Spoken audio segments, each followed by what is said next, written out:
Deconverted Man here, and I've got... The Deconverted Man. What? This is impossible! There can't be two Deconverted Mans! Nobody's intelligent enough to come up with that name, besides me, of course. I don't know what Deconverted happened, Man, man. how did this happen? How did you come up with your name? I just liked how literal it was. That was how I came up with my name. And not only that, you have a book. I have a book. Of course, now you went with a very simplistic name. Your book's called The Deconverted Man. Again, I like the simplicity. Yeah, and I had thought, I started my book quite some time ago before I got the mantle of Deconverted Man, and I thought maybe I should rename my book because I'd already picked out a name, and I'm like, I like the name I gave it, which is Caught Between an Infinite Hope and a Finite Despair. It just rolls off the tongue, really long and extravagant, and I'm like, I could call it Deconverted Man, and if I had, we would have your book, but it'd be really confusing for people. So it's only slightly confusing. Your website is also The Deconverted Man. And I have that on screen here. There it is. There's the website. It says right there. That's my name. How dare you?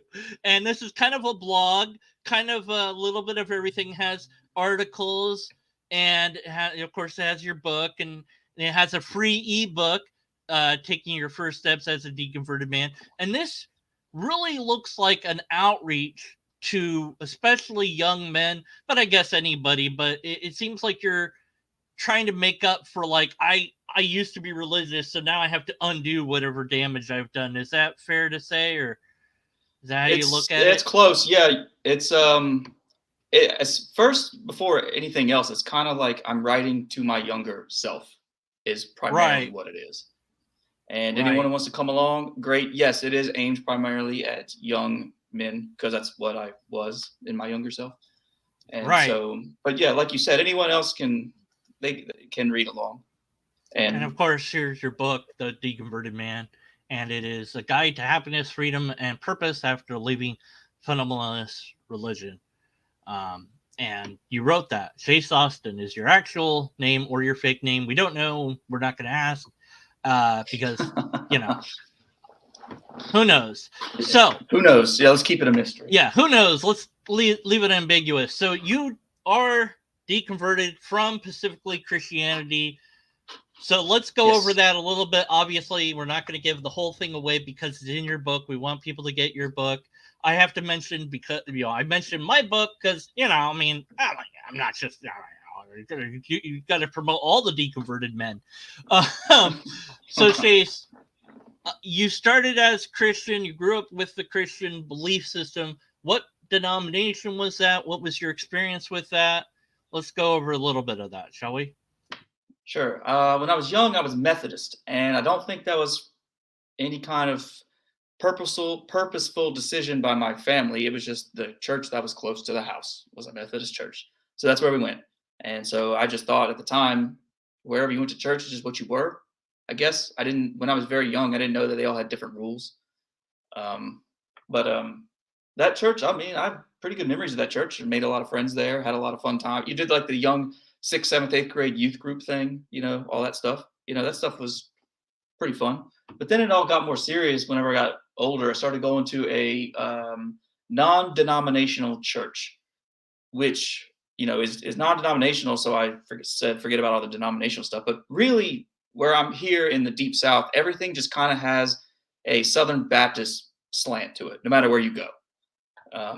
Oh yeah. That's just what I've noticed. That's just the culture, pretty much like the culture of the town. Whether you go to church or not. So I call myself non-denominational, but my experience with being an evangelical was it was very conservative, kind of Baptist-ish, even though I never went to a Baptist church. I did go to a Baptist private high school too, so that's another Wow. influence there. So you were deeply Yeah. entrenched. So was God something like you prayed for dinner, and did you pray at night? Was it just kind of like every day? Was it something you talked about a lot, or was it just something kind of in the background, like every Sunday?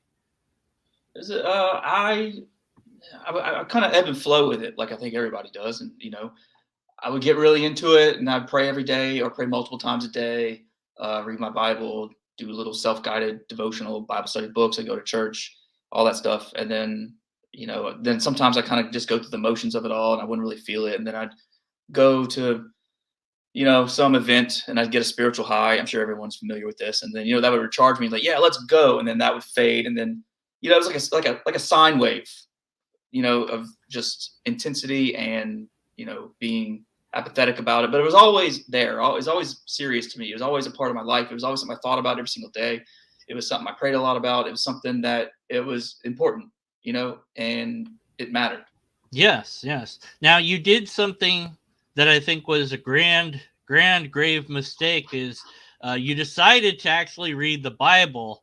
What were you thinking? That's what I did. That's the mistake that I made. I decided to actually read the thing. Uh-oh. A lot of people have said, many atheists have said that they became an atheist because they actually read the entire Bible. And it's almost a cliche at this point, it but I don't care. That's what happened to me. If it's what happened, it's what happened, right? And it's amazing because Christians go, well, I read the whole Bible. I'm like, did you though? Like, did you really? Your experience with Genesis especially is very interesting because you talk about how you had to kind of decide, like, am I just going to believe this younger stuff, or am I going to agree with science and have this compromise? And was that a big struggle, or was that just kind of like a momentary thing for you? It was I'm trying to remember now. It feels like so long ago.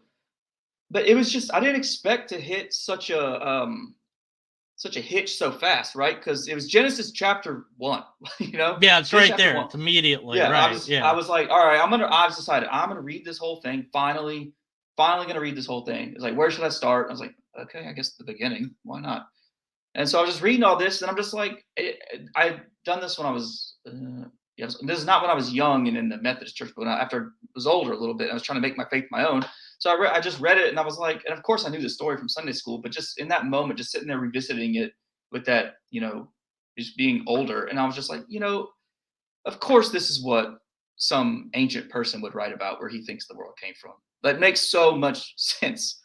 So yeah, from right there, I was like, I got to decide, like, what am I going to do? Is this literal to me, or is it metaphorical? And I couldn't do literal. I just couldn't do it. I was like, this has got to be metaphorical, and that can't mean that I'm going to hell because I think this is metaphorical. That can't possibly be the case, right? So I started, and from right then, from that lens, is when I started. I kept going. I read the rest of it, but I was always especially applying the metaphorical lens to the rest of it. Well, you get to the ages, and you have to at that point think something is going on, because it's like Adam lives to 800 some odd, somebody else lives to 999 and 777, and it's like, no, they're not living that long. That's not a thing people do. People do not live for thousands of years. It's just not a thing. And so you already have, this problem when you get to that part of, are you going to take that literal and just believe that Adam lived to 800 and the one guy lived to like almost 1,000 years? And, it's just, how do somebody somewhere does believe that that's the case? And it is like the oldest person so far that's ever lived is like 110, I think, that they've gotten up to now. And that's with up to 110. Yeah, something like that. And, that's with modern day, medicines and everything else. And back then there's just no way. You also made the mistake of, at some point later on, it sounds like you were a young man, you were going through college, and you decided to start listening to stuff on YouTube or a podcast, I'm not sure which now, of the other side of those pesky atheists. And what were you thinking listening to that? You were hoping, because they covered both sides, I guess you were hoping that the other side would like blow their arguments out of the water, right? It was the Unbelievable podcast. Do you know what that is? Have you heard I of that have show? not heard of it, no, but you did mention it by name, yes. The Yes, Unbelievable that's Podcast. yeah, that's actually a Christian radio program, and Okay. it's hosted by a Christian. But what they do is they primarily have, at least I haven't listened to it in a long time. I think they still do this. I don't know, but they mostly have debates between Christians and uh, atheists. Um, Okay. and they have a debate, and it's a Christian show. And I was listening, so it was kind of okay. It's like I'm allowed to listen to a Christian show, right? Right. And so I was Yeah, you listening to all wasn't the this, and it atheist just experience or anything like that. Yeah. no. And so after every, I mean, I'm listening to, I had a long commute to work at the time, so I would get like one full episode in on the way there and on the way back. So I went through a bunch of them, and after a while, I'm just like, man, these these atheist guests make way more sense to me than the Christian guests. And I kind of wonder what would happen if the host, if I told him, I was like, hey man, I was a Christian, I listened to your Christian show, and now I'm not anymore. And that was a big part of it. Yeah. Yeah. That was like the first time I heard of Bart Ehrman. He came on there, Mhm. and did a talk. It was the first time I ever heard of him. I read his book a little while later when I was more comfortable doing so, because there's a lot of comfort in what involved in what can I look at, what can I explore, what can I read, watch, listen to, expose myself to. There's the cognitive dissonance that occurs when you start challenging the faith. And I know it was difficult emotionally for me. Was it really hard emotionally for you, or was it easy, or what would you describe that emotional journey as? It was it was it was more than anything. It was like numb. I was like, oh yeah. I felt it before I was willing to admit with my mouth that God does not exist. I just felt it coming and piling up, and I'm just like, I can't, get away from this. At some point, I'm gonna have to. A lot of it, I just kind of pushed it away. And I was like, I'll just deal with this later. But then, as it kind of was in the box, it was just more and more. I guess it was kind of growing, so to speak. So yeah, it was very numbing. I wasn't necessarily sad. I was sad. I felt like I had a loss, but I think that's just how I deal with loss. Is I just kind of just go, I just kind of shut down, slump my shoulders, just sit in it for a very long time. And I'm not saying that's the way you should do it or that's the healthy way to do it, because it probably isn't. But that's what I did at the time. And I just kind of let some time pass. Kind of took a break from church. At the time, I was working every Sunday, so I couldn't go to church anymore. And at the time, I was kind of glad for it, because I had a reason to not go. I was like, I want to take a break and just see what it feels like to kind of not do the normal religious stuff that I've been doing my whole life. And if it feels completely empty and like I need to go back, well, then that'll tell me something. But if it doesn't feel that way, then that also tells me something. And it didn't really, after a while, it didn't feel that way. It almost started to feel like better when I was putting more and more distance between me and my old church. Did you find that it was easier to accept scientific findings after deconversion, or was that any issue at all when you believed? Yeah, it was easier for me to accept them, because whenever I heard them, usually the first time I heard them, I was like, that makes sense. I could probably accept that, because I wasn't really exposed to too much of that in the church. They just never mentioned it, and I never really brought it up either. It wasn't young Earth fundamentalism. It doesn't sound like then. Or no, we didn't. No, we didn't. They didn't really cover that in the Bible classes at my school. They would every now and then put on some videos where, like, the Noah's Ark's on top of Mount Ararat. You know about that one? Yeah, I've seen that. So I thought that was one of the many times they found that boat. Right. So I saw that, and I was just like, oh yeah, that's so neat. It's there for sure. It was like, and that's called science and archaeology right there. That's what I was thinking. Because at the time I didn't really question it back in high school. I was like, why would these people lie to me? That's where I was. And then there's this other thing where it's like, oh, but at the time, all the Noah's Ark, most of the species were fish, so he didn't have to load them onto that boat. I was like, oh yeah, that makes so much sense too. He wouldn't need to put fish on the ark, and that comprises all the, I had all that going. Yeah, there's ways to, but then you go, well, wait a minute, saltwater fish and freshwater fish don't mix. So right, I wasn't thinking about that in high school. Like I did that in high school. I was like, oh great, that's cool. All right, now I'm gonna go study and pass this test, or now I gotta go read this book for English, or now I gotta go to my little high school job at the ice cream store. I was just thinking about other things, and Right.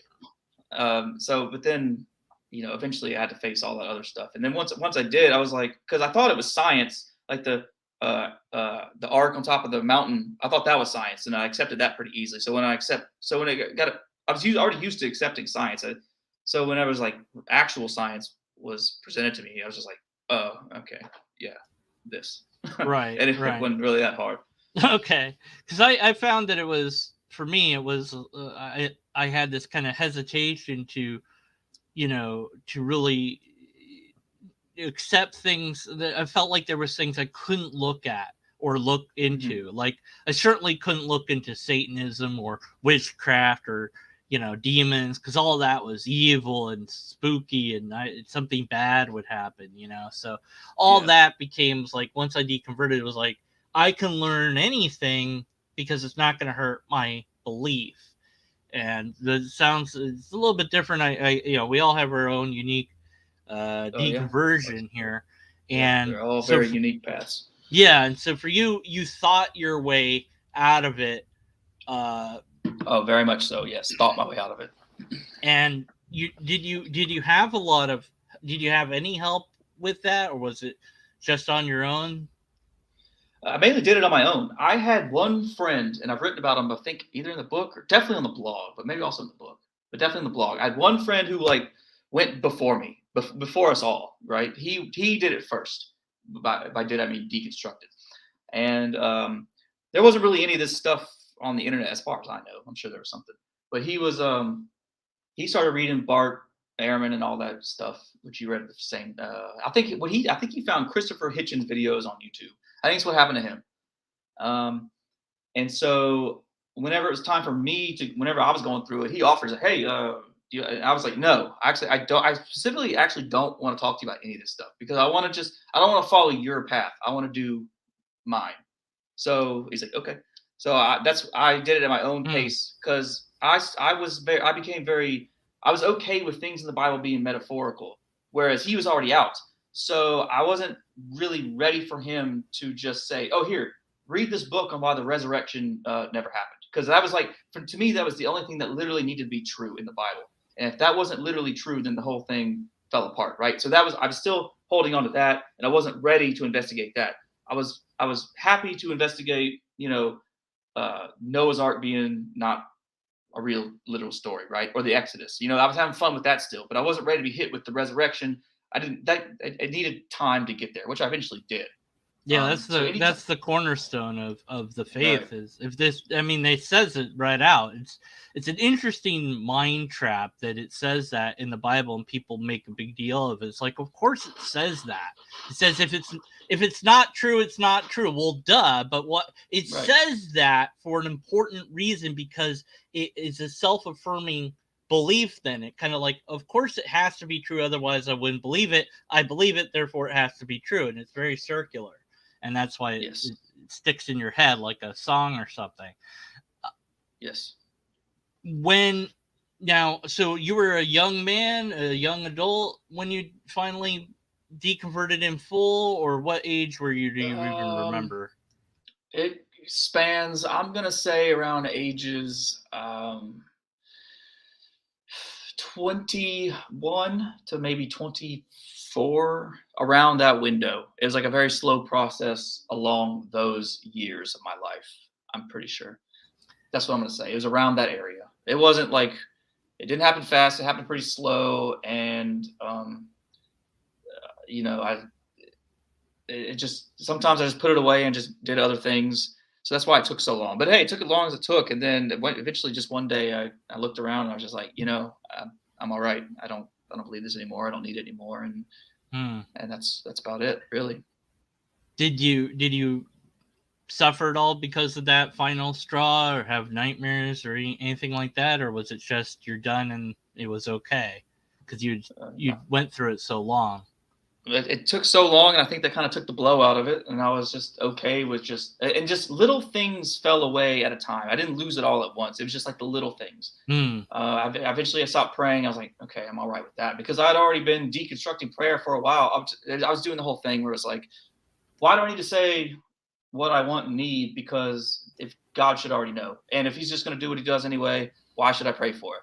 Or well, my big thing was around all that time as well. I started traveling to other countries, and I'd seen how other people live in other parts of the world, and I'd come back and I'd go to these Bible studies in my hometown. Everyone's praying for stuff like, we're putting an offer in on this house and just hope that this happens. And I just think back, like, why do any of my prayers, like, I didn't feel right praying for that stuff because I've seen how like other people, like how they live, and I was like, I felt very like just being in the West. I was like, this is the most comfortable place probably on the planet to live right now. I earn money in a really strong currency. My country is relatively stable, at least at the time it was. And then it was like, and then it's like, why? I almost felt bad for praying. I get to the point I felt bad for praying. It felt selfish. It felt wrong. It felt like I wasn't, acknowledging how 8 other billion people on the planet live their daily lives every single day. Like so I quit. I quit praying because I didn't want to do it anymore. And then I quit doing devotionals because I was like, why? What am I doing here? It's things are going to happen as they're supposed to happen. I quit going to church because of the job, so I had an excuse. I didn't have to like fight anyone. Everyone was like, "Oh, you're going to stop going to church?" Like, "Oh yeah, I got this new job," and I was like, "Oh yeah, okay, that's legitimate." Like no one really kicked back on that.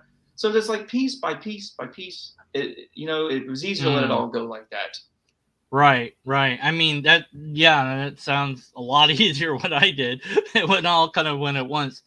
When you stopped believing in God, did you also at that point not believe in the afterlife and other supernatural things, or did that come before? Or yeah, when I stopped believing in God, that was like, okay, well then there's no heaven, there's no hell, there's no afterlife. This is it. This is what we're here. Blah blah blah, all this stuff.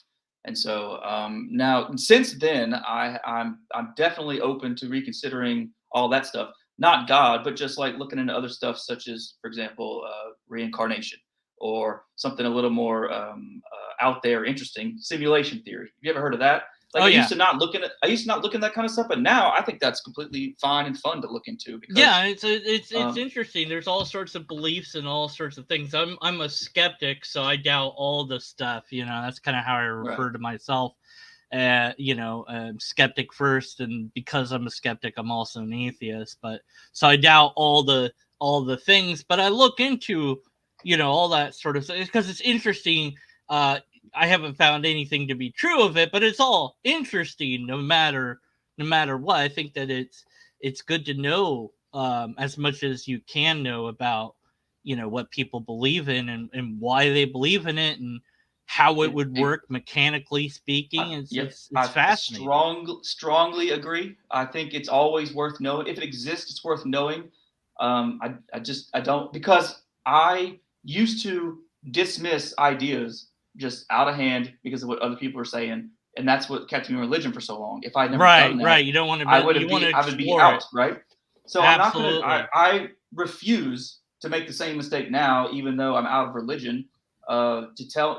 To just dismiss completely what other people are going to or say. So, for example, someone comes to me like, I believe in reincarnation. I'm not going to say, "Oh, that's BS," because Bart Ehrman doesn't mention. That's the same exact thing. That's the same exact thing as the Bible. So I'll say, "Oh, great, all right, I would love to learn about that. Can you tell me? Tell me how it works." Books? Yeah. I'm gonna read a book. I'm gonna read it, and if I find something compelling in there, it's like, okay, great. Yeah, absolutely. At least now I know. Research it and explore it and scrutinize it and apply critical standards to it, and that's how we discover what's true, if we can indeed discover what's true to any degree. I mean, is through skeptical scrutiny of the idea, and maybe we'll find parts of it that are true, or parts of it that we like, if nothing else, they're useful to us. So there's some merit there. Just integrate that in. Yeah. Keep what's good, get rid of the bad. So I've been showing in the background every now and then. I've been showing your website so people know that I am talking to myself, but I'm also not talking to myself. Right. People are making little. Yeah, I appreciate that. They're like, what's going? It's like, oh, they said that you don't sound like a lobster. Now you wouldn't understand that, but my alter ego is indeed a lobster. But I said, no, we're Okay. secretly both lobsters. All So, right. so just, go ahead and admit that you are in fact a lobster, just to get chat off my back about it. He's like, what? No, I'm not going to admit that. Is this a channel inside joke that I'm unfamiliar Yes, with? yeah. Okay. Don't worry about it. It doesn't have to make All right. sense. Right. Yeah.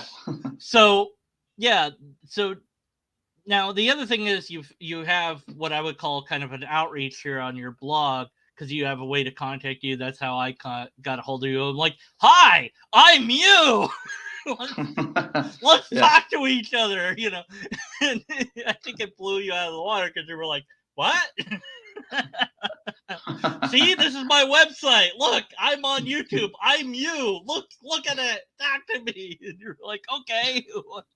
But you had a lot of people contact you or and reach out through your website yet, or is it just started? It's been around. How long has it been around, and how many people have contacted you? Let's go into all that. A few, not too many. I don't know. I haven't counted, but contact me through the forum. A few. I get some messages and comments and stuff on social media more than anything. And the website launched this, and the website and the book launched at the end in October 2020. This was my pretty much my pandemic project is what I call it.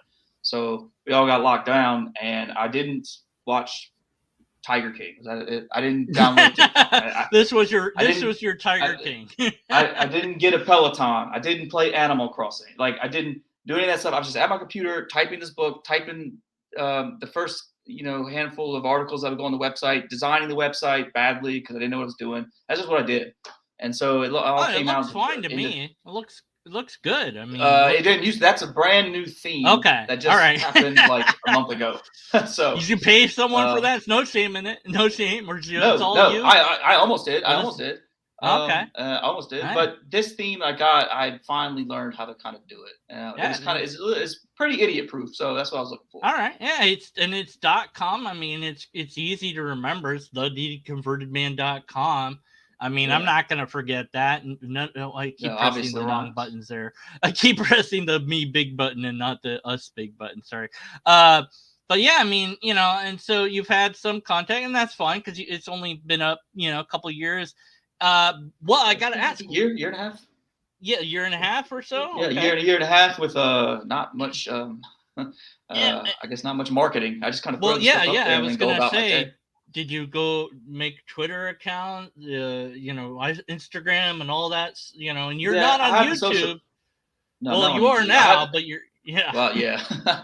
I had the Twitter and the Instagram, which I update whenever I post something new, and I put some other tweets on there. But man, I'm the worst at social media. I just put my stuff on there and then I'm gone. Like, I'm on there maybe every other day, every other 2 days, where I'll go in. I'll just answer all the comments, or respond to all the comments that are there, all at once. That kind of thing. I'm not on Twitter all day. I'm not on Instagram all day. I got rid of Twitter and Facebook, but I live on YouTube, so to speak. Yeah. So you can't come here. It's mine. You can't have it. It's mine. I own all the Deconverted Men. No, I'm kidding. You can be Chase Austin on YouTube. You can't be... No, hey, if you want to call yourself the Deconverted Man on YouTube, I don't, it's not reserved. I can't, I don't care. It's not going to bother me. It's not. Right. Well, no plans to go on YouTube yet. Yeah, we'll fight over it later. But yeah, you're not on YouTube yet. You are now, but you're not yet, like as your own channel. This is your first time. Is this your first actual time on YouTube at all? Yes. Talking. Yes. Wow. So yes, I get to break the. Well, I'm not going to go there, but I get to. I'm the first one. Yes, you do. One. There you go. Yeah, I'm not going to. They can fill in the blanks. The audience knows. I'm sure they can. But so, and of course, I mean, what better way to introduce the Deconverted Man than Deconverted Man? I mean, that's just it. It was Providence Where else could the Yeah, Deconverted Man go than Deconverted Man to get Deconverted Man on the Deconverted Man YouTube Deconverted Man? it makes sense to me. Don't forget about Deconverted Man. Did I mention? Yeah, okay. That's enough of that. Stop saying Deconverted Man. No! All right, so now your last name's Austin. Of course, that means you own Texas. Is that right? Or I wish. you wish? I wish. I should probably Do get you a know lot of money anything? from that, maybe. Is there any connection there, or do you know that you're anything to do with that, or is it just all again this might be just a complete made up name that you came up with, as far as I know? It's just my middle name. That's all. Okay. All right. Yep. Well, there you go. So now see the mystery deepens. So we don't know your last name. We know your middle name. So there you go.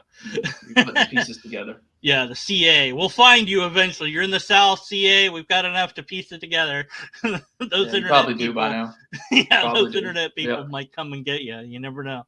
And that's why I'm very careful being an atheist, is that we're not widely accepted in society. You mentioned you're kind of in the Bible Belt, and it's really hard because it's like, it's, I wouldn't, go around being like, hey, I don't believe in God. People, it's just not.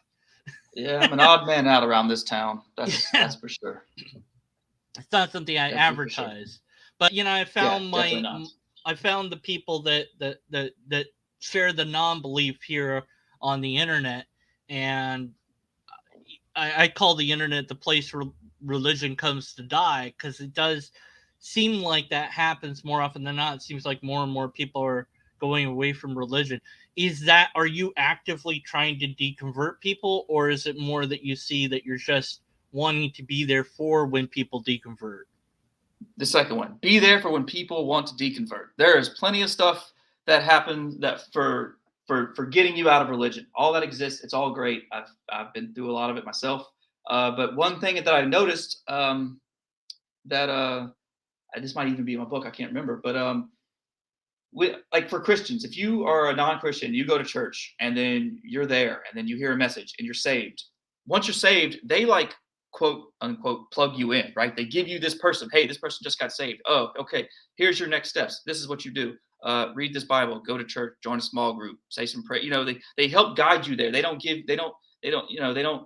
you with the heavy stuff. They don't make you go out and evangelize right then. They nurture you. You're a baby Christian, and then they help you grow, develop, all that stuff.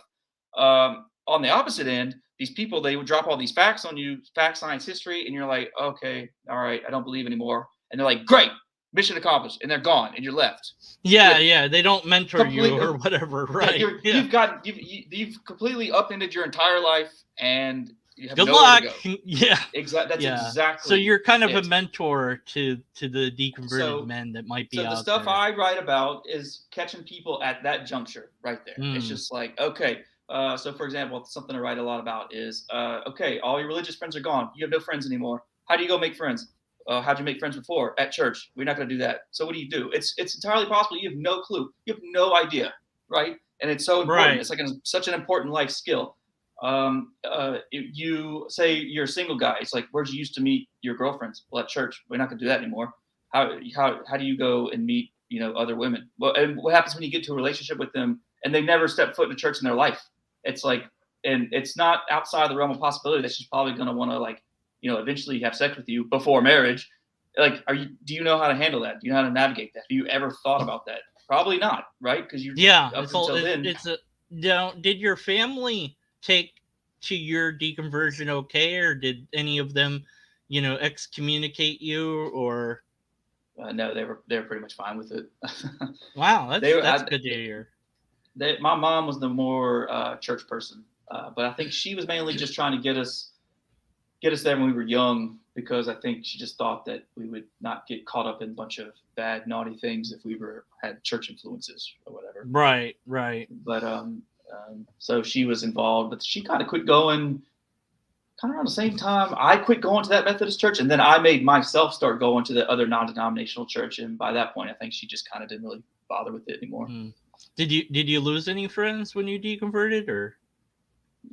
Yeah, there's some that had to go. There's some who I still talk to, but they're distant now, and then some other ones who probably Mm. to this day have no idea. I just didn't bother telling them. If they ask me, I'll tell them.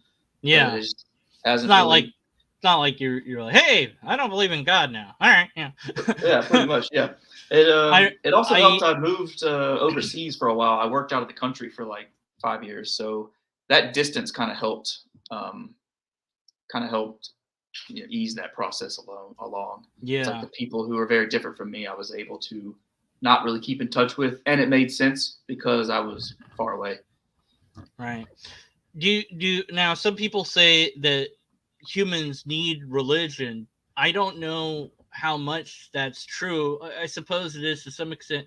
So do you think that we collectively need to make a secular religion, or do you think that that's something that is just we don't need religion anymore? I know I don't need religion, but somebody somewhere does. So should we set about making a secular religion? I know there's some atheist non god churches that have developed. What do you make of that phenomenon? What's your thoughts on that? Uh, if it's going on, I probably won't be involved. I think that's just a lot of work and probably probably some maybe necessary might be the wrong. It might be necessary for some people who want comfort, but it's like to me, religion is just whatever you're following. It's religion is just a bunch of rules. It's just here, follow these rules. If you don't follow the rules, you're out. So if you do that in any kind of way, is that really where anyone needs to be long term? Do you I think one of the great things about losing religion is you actually get to kind of cobble together the life that you want. So if you kind of join some other thing, Yeah, you say um, that in your book. You say, now you get to make your own choices and your own, your own path. You don't, a lot of people say, what's the purpose in life if there's no God? And I'm like, well, it's for me, it changes from moment to moment, day to day. It's something, it's like right now, my purpose is to talk to my my alter ego of deconverted man, you know, yeah, and yes, and then after I'm done with this, I'll have some other purpose, whatever, and and it's like they need or want to be told that X is their purpose, and I guess some people right. do, and For, there are a few for the things that have popped up to say here's a secular way forward, but for those people, I would say go get my book, read chapter I think 14, second to last chapter. It's all about the mission. So the there you go. biggest thing you lose your life purpose. Great. Well, now you go and get a mission, and the best part about it is you get to make it. You get to make it your own, and that chapter just walks you straight through. Um, Kind of how to do it. Like before, and why church? Like you thought you were on a mission with the church, you weren't. It was that doesn't count. That was not a real mission. And I elaborate why. It's like now you get to make like a personal mission. You get to do what you want to do. You get to go and help who you want to help. You can go involve yourself whatever you want to go involved in. And this is what will give your life another like give you that sense of meaning and purpose that you may have lost from Yeah, I mean, walking. atheists are also sometimes called free thinkers. I think you've encapsulated that. You're free to think now. You don't, you know. So Yes. what? Now, of course, atheist is that. What do you conceptualize that word to be for you? Is that the title you've grasped onto, or is it more like agnostic atheist, hard atheist, soft atheist, what have you, ichthyist, all the other names out there? Is just atheist good enough? And what do you mean by atheist? No, I usually go with agnostic atheist. I think to me, atheist is like determined, it's settled, it's done. Now, I'm pretty sure that there is no Christian God, right? But I don't necessarily think that makes me an atheist because I'm more open to these days. I'm more open to kind of a light spirituality that I've kind of felt more comfortable bringing into my life in the past couple of years after considering myself a hard atheist, where it was like everything is material, everything is just completely as you see it, 5 sense reality only. I went through all that, but now I'm kind of. It all started with just a simple meditation practice, and then kind of looking into some more concepts of that. And I was like, okay, I don't know that there's some stuff that's not completely materialistic that's existing and happening. Yeah, you have here on your one of your blogs here what it means to raise your consciousness, and Yes, has that, that dude meditating with all the that chakras spiritual and all looking that. Yeah. picture. Right, Yeah, yeah, very yeah, spiritual, whatever that means. right. I don't know what it means necessarily to be spiritual or whatever. For me, I find just great enjoyment doing these sort of talks, like when you were saying, what you were saying about learning, and it's just like I felt this like uplifting chill. It's like, yes, we're learning, we're growing, we're challenging ideas. This is what does it for me. So, Yeah, this is the religious experience, but better because it's real and true, and I don't have to make up stuff about it. Reality is way more interesting than any. I still find that stuff to be interesting to understand. I don't find that it has zero value, but hmm I find much more enjoyment in learning about reality and how things really work, even when I don't understand it. Especially when I don't understand, it's like, you said words, okay. right. Yeah, yeah. Yeah. That's I'm Well, the same way. I want to hear about it, learn about it, experience it if I can, and just kind of play. But yeah, just play around with reality. Really, just if you deconstruct your faith, I mean, you can really also deconstruct reality. Just things you don't understand, go pick it apart. Things you think you understand, go pick that apart too, and you might realize, no, I don't really understand that.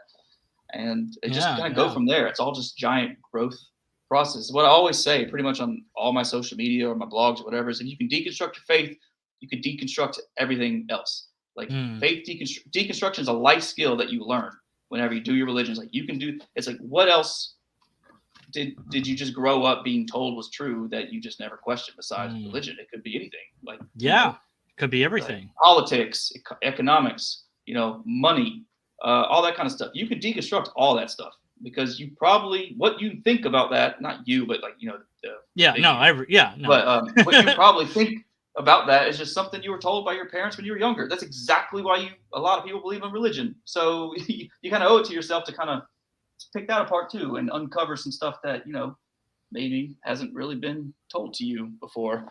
That might change your perception and then change your life. Yeah, exactly. And it's so interesting because a lot of the Christian messages, you'll hear the I was in drugs and a gang and my life was terrible, and then, I had this moment where I prayed and then everything changed. It's like, yeah, well, that could happen with any religion, and it could happen with a non-religion too. Mm. It Yeah. just takes having somebody that cares in your life to help you out of that, or maybe it might be your own personal decision to say, I've had enough, I'm not going to do this, I'm just going to stop, and then that's it. This one guy I Yes. read, he stopped smoking. He said, here's how I did it: I just stopped, and I didn't do it, and I keep not doing it, and every day I don't do it, and that's it. And he said that same way about like drinking. He's like, this other guy was like, he realized he was an alcoholic, and he said, I just stopped drinking. That's it. That I didn't, he didn't go to AA or whatever. He just stopped doing it. And for some people, they have that ability, and I guess some need, some other people to help or whatever, and that's fine, because goodness knows we all could use some help every now and again, and there's no hmm shame in that. I think people have kind of, especially No. men, it seems to me, feels like in the zeitgeist of things. I remember it being kind of a bigger deal, or at least I felt it was a big deal. It's like it's okay to cry as a man. Like that was something I was told early on, and I was like, yes, okay. And because it felt like people thought that it wasn't okay. I didn't know if they actually did think that way, but it was like I knew that it was okay to cry. And I also knew that they might not think that it was okay for me to cry, but I did, and I don't know what they really thought, because who knows what anyone thinks. But it is important for men and young men to have, you know guidance, a mentor of some sort. For some, not everybody needs it, but I think there is a significant amount that do need it. And of course, people have caught on to, say, Jordan Peterson for reasons like that. They need that self-help sort of thing that he offers. And here you are offering something in a similar vein. I wouldn't call your book a self-help book at all. I think it's your story plus a lot of mussing and guides to how to get out of it. Well, maybe you would call it. Would you call I your write book a about. self-help or? I don't mind doing it. I think that's what I filed it under on Amazon when I wanted to know a category. Yeah. Okay. I share what worked for me Right. in recovering from the if and like we said earlier, like if it resonates with you, great, take it. If it doesn't, cool, ignore it. And it's broken down into different chapters, so you can just flip to whatever chapter you feel like you need the most help with. It's like it's your money, your health, your social life, your family, your relationships, your spirituality, and your hobbies. So whichever one that you feel like you're lacking in your life, just turn there and read it. And just I'll tell you how religion harmed that area of my life, and then what I did to kind of heal that after losing religion. Yeah. Boy, I'm big time promoting this book and your website because you're me, so I have to do it. Oh, yeah, I see it on there. Yeah, I appreciate it. I cannot not do it. I mean, it's me, so it's also not me. My brain hurts. Yes, I'm gonna keep doing this joke until I kill it into the ground. I found me. Okay, I'm okay now. Yes, I'm a little bit weird. It's fine. See, you can be Totally the fine. serious deconverted man, and I will be the strange deconverted man. That's how people will tell us apart. Like, are you the That one sounds that's good. unhinged? Okay, yeah, I know which one I'm talking to. But yeah, so this is, and I think it's great, and I think it needs to get out there. I know that's why I wrote my book, because it's like I felt very alone and I didn't want anyone else to feel alone. And it's sold to mostly non-theists, but it's like, okay, it's out there now, and maybe a theist will get it. In fact, a theist did get it, and he did read it, and we had a conversation due to that on this channel, and we got to talk to him, and he said something in the comments, and I wish we'd brought it up. I don't know if we did bring it up in the conversation or not now, but he had said to me or did we ever get to talk? I don't remember that. Whatever. Anyways, I do a lot of stuff, so I don't know. But he said something to me, and you'll probably encounter it at some point, where it's like, well, I read your deconversion, but here's what I didn't get. I didn't see your relationship with Jesus. So because of that, I can kind of go, well, you weren't really a Christian because I didn't see that you had this wonderful relationship with Jesus. And I think that's a them problem, not an us problem. Do 100%. you think though you could have having that kind of criticism by proxy of, well, you didn't write a lot about Christ and your relationship with Jesus in there. Do you think that you could have? I know I could have, I still could, but I was like, I'm like, I don't really know. What would I say that would make it more obvious that I had a lot of time with Jesus? How would I write that? What do you think about that? Do you I probably accept could that have. criticism, or? I probably could have. Well, okay. If he came to me and he said, "I didn't read about your relationship with Jesus in your book," I would say, "Okay." Yeah. I would say. So I was like, That's well, it. but that because of that, you weren't really a Because true Christian, right? That's kind of well, because that's kind of the he's thing gonna that they get. Yeah. yeah, he's gonna hyper seek out anything to undo that. So it's like Yeah. so no matter what I write, especially if Yeah. I just added it into a book like that, which just slams religion all throughout, no matter what I Right. write, he's just gonna say it's not good enough, not good enough, not good enough. Yeah. It's like, well, actually, when I was a Christian, I didn't care what people said about my relationship with Jesus because that was between me and him. So anyone who was telling me it wasn't good enough, I ignored them back then too. Anyway, because people Right. tell me that. I was told that even like when I was a Christian. It's like, oh, it's not good enough. You need to You need to do this. You need I to heard, do yeah, that. Right. you should be. It was always some sort of guilt thing. It's like, oh, if you believe you would, when I served in the youth ministries, like you would, you get up and preach a message once a semester for the kids. I was like, oh man, that's heavy. I was like, that absolutely terrified me. They were like, you would pray this much, you would go out and evangelize this much. I had one dude told me if I actually had a relationship with Jesus, I'd be able to miracle heal people.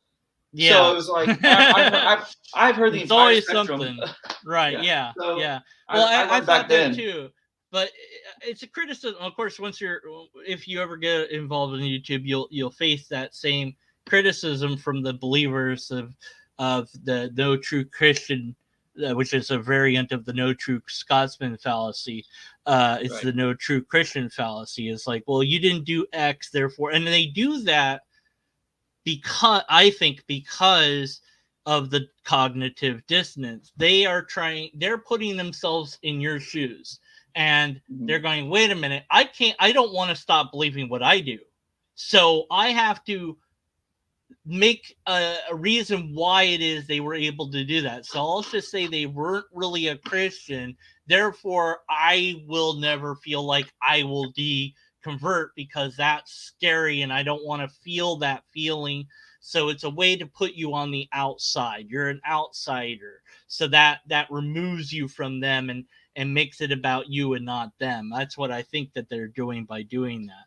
But yeah, you're gonna get that. It's gonna happen. If it hasn't happened, it will. Yeah. Are you ask a cat?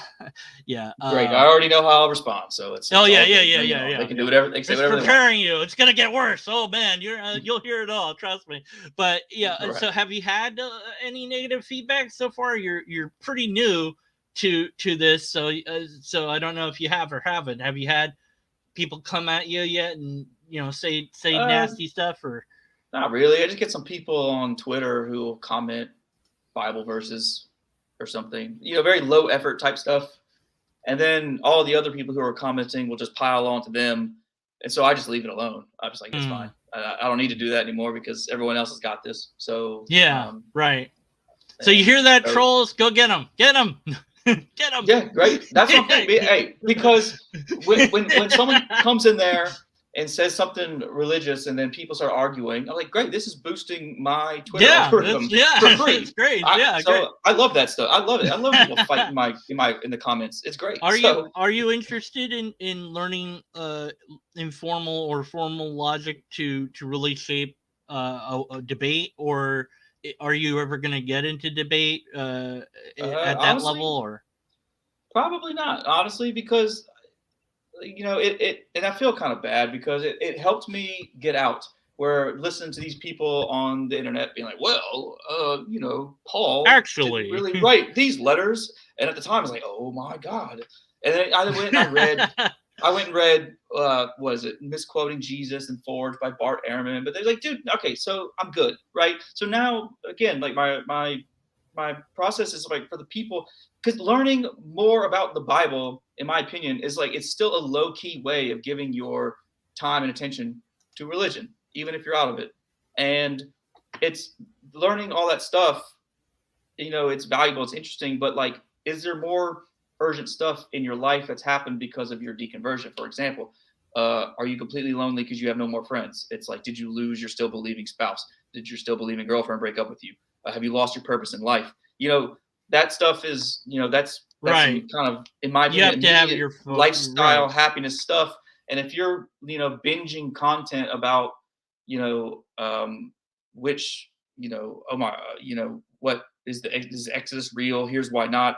This is the Pharaoh, the X, like all those little fact type stuff. It's like maybe it's time to put that away for now, and maybe address, some other things, in my, opinion. Yeah. So, right. No, if I'm going to talk about this, I probably won't debate someone about biblical stuff because I just don't want to. I think there's more interesting stuff that happens after you leave religion that is a lot more directly applicable to your future happiness and the future direction of your life when you proceed without religion.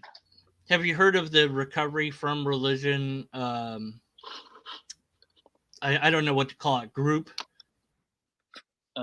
No, is it somewhere online? Yeah, it's called Recovering from Religion, and they're kind of this big group that has volunteers that they bring on to help take calls from people that are recovering from religion and stuff like this. And I played around with the notion of being a volunteer on that for a little bit, but it was just not for me. But it is something that sounds like you're doing that. It's a foundation. Thank you for the word. I could not think of the word. Foundation. So I don't know if that would be something that you would personally get involved in or promote per se, but it sounds like you're doing your own kind of version of that. And Yeah, I might have to look into it because that does sound like yeah, what I'm most interested in. Is what like okay, I lost religion, I'm out of it. Now what? What do I do? right, It's like right. So maybe yeah, that's maybe you can reach out to them and tell them about your website, what you've been doing, and maybe they can help you, or you can help them, or both of you can help each other. I don't know. I got, like I said, I called in. I was like, what would it be? And it'd be like, okay, you can do like a phone volunteer where people call you and stuff like that. And I was like, people, I don't know about that. Like, I'm easy. I can deal with people on YouTube, and this is my realm, and this is what I'm comfortable. And I focus most on the logic. I do things like this, of course, where I talk to different people, and but that's but it's out there, and it's like, well, okay, so there you go. Now you know about it. Maybe you didn't know about it before, and now you do. So yeah, that's good. yeah. Yeah, and people know about you, and they didn't know. All these people didn't know about you before, and now they do. So yeah. It's all my fault. Whatever happens from here on out, it's all blame me. Wait, which means you're That blaming gotcha, makes it easy. yourself. Deconverted Man will blame Deconverted Man. Oh, we ever have a debate, Deconverted Man will definitely win. Yeah, I'll have to take a look at this website. So you put it here in these comments. So yeah, Yeah, I'm gonna that's save the this recovery. website. I'll take a look. Yeah. I can send it to you Okay, later too. that I was works just, too. Thinking out loud. This is what happens when I run out of good questions to ask. Ask him Right. questions in chat, people. I have run out of all of the questions to ask you. Is there anything you want to talk about? Anything you want to ask me or people in the chat, or anything you just want to say in general? Like you were talking about talking to your past self. If you could have that conversation, do you think you could have deconverted yourself? Yeah, probably. Because I mean, the best person who could probably convince me is probably me, right? So if I was just a younger person, and my older version came back from from the future and was just like, here, read this. I wrote this book for you. And I was like, oh, okay. And then, you know, it probably would work. It probably would work. Um, I mean, in a way, that's kind of like what people really do in therapy every day with this inner child work, or it's a spiritual practice to some people. It's just the same thing. Inner child work, going back to your old self and saying, Yeah. "Hey, look, here's this that will help you." And you talked about spirituality a little bit. What does that mean to you? What does that word mean? Because I don't know what that. It doesn't really mean anything per se to me. It doesn't not mean anything. It's just a word. So what does that mean for you? What does that word mean to you? Let me see. I have Gotta it look it up. literally. I looked it up. No, because I He's have something got on this like notes. a He has what? notes. He didn't see. I didn't prepare him at all for this. It's completely unprofessional on my Yeah, part. I said what? I have what is spiritual? Oh, here it is. This is the search. What is spirituality? And I do my loose definition for now, which I'm sure will change. Oh yeah, absolutely. Uh, Everything's subject to change. okay. So spirituality is, I wrote, is an intentional journey of ongoing self-development, raising consciousness, and increasing awareness. So that's what I say. And then Yeah, that further, sounds good. Yeah, I like that. spirituality is intentional because you must choose it. It's meaningless if you're not the one to choose to develop yourself. Okay. And then spirituality is ongoing because it endures for your entire life. There is no finish line. Spirituality is self-development because as you grow spiritually, you develop into a well-rounded individual who lives in a state of love rather than fear. I say spirituality is raising consciousness because as you grow spiritually, you develop more of a bird's eye view of reality and life. This does not mean you're on a pedestal above others, but rather you have a quote higher perspective and vantage point, meaning you can more easily spot connections, patterns, cause and effect relationships, and accurately discern the truth. And spirituality is increasing awareness because as you grow spiritually, you become more aware of yourself, your patterns, your strengths and weaknesses, and are better able to spot similar things in others. So that's what I wrote back then. This was on August 5th, 2021, so not that long ago. So I still stick by that right now. I'm sure it'll develop as I go on, but that's I what I like see that pretty much. definition. It's yeah. I like that because I think it can be anything you want. And I agree with that It, idea. I yep. like that idea a Mm-hmm. lot. I wish I could find a different word for it, just because it's like, I don't. It's like I try to avoid the word belief, and it's like spirituality. Yeah, I don't like that word, Yeah, I But used to. Then I got more comfortable with yeah, it because I'm not. you Yeah, it's know, not like I'm superstitious or whatever about the word, but it's like I I'll think in the find a different same word for the same thing. this same article, I even break Yeah, down to growing the up. difference between spirituality and religion because I consider them to be different. Religion's just rules. Spirituality, as you say, can really be anything because anyone can say, "Well, I do all those things that you mentioned, but I'm not spiritual." And I'm like, Yeah, "Oh, that's great because yeah. that's I mean, awesome. It yeah. means That's you why I you say it's achieve the same goal with a different vocabulary. It's fine. right. Yeah, It's it's the natural language. It's impossible to resolve because we all take words and we can mean different things by those words at times, and some words we do mean the same thing, but other words are more complicated, and then that's one of those more complicated words. um, is there anything we're getting now? We finally had an hour. Anything you want to say to anyone that might be listening, let's say 100 years from now? What wise words would you pre-offer? I'm not even sure that's a word. It would be whatever words you're going to say are much better than the words I just said, but go ahead. what would I want to say for someone listening 100 years from now? Oh man, I don't know. I have no idea what the world's even going to be like in 100 years. Probably just love yourself, love everybody else. That'll probably never get old. So that'll still be relevant in 100 years, I bet. Even if YouTube is not. Yeah, there you go. And I'll leave it with you. Of course, I've got your website, thedeconvertedman.com. The book is called The Deconverted Man. You are the Deconverted Man, and you've been talking to Deconverted Man. Is there anything else you'd Mm-hmm. like to say, The Deconverted Man? No, that's it. I think we pretty much covered the gist of it. All right. Well, thank you so much for talking to me. And it was a pleasure to talk to you. And I hope we can do this again. And if you do come on YouTube, I will devour you. But just kidding.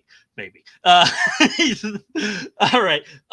Please go check out his website, get his book, and or tell people about it and do all those things and check out his Twitter, which is what, at the Deconverted Man. Is that your? Let me see. I'm guessing that's what your Twitter is. I don't know. It's something like that. Let me go and check. It He's like, I don't know my own Twitter.